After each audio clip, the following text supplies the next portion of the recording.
Hi friends, this is R. Deepka. I study in 3rd BA in SR and CBR Government Degree College, Vijayawada. Today I want to explain this topic, Sir Thomas Munro. Thomas Munro was a Glasgow City on 27th May 1761 to 6 July 1827. His father Alexander Munro. He was a soldier and colonial administration.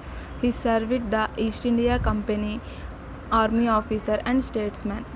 In addition to also beginning the governor of Madras Presidency, Thomas Munro completed his education in Glasgow University. He served the East India Company up to 1792 for 12 years. In the 12 years of his service, he participated in the wars Mysore with Tipu Sultan and his father Hyder Ali.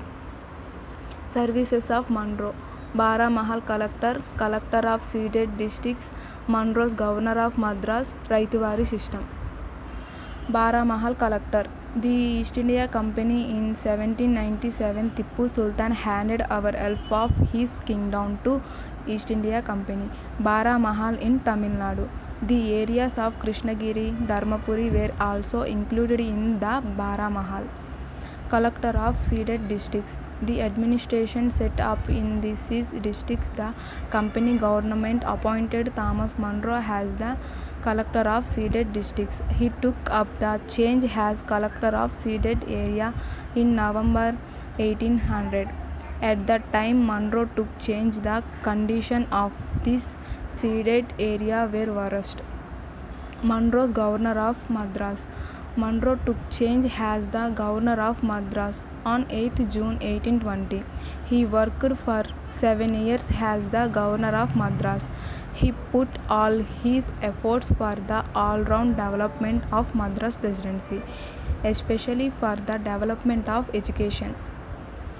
He expressed his ideas regarding the Raituvari system of Madras. The Minutes Book of Madras Presidency on 31/12/1824.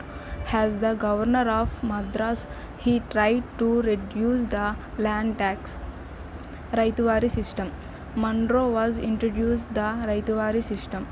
Land was mensured and taking into account its fertility and irrigation facilities. Revenue was calculated with help of local veterinary officers. There was periodical assessment of the land revenue. This system introduced mostly in southern and western India. Thank you to all.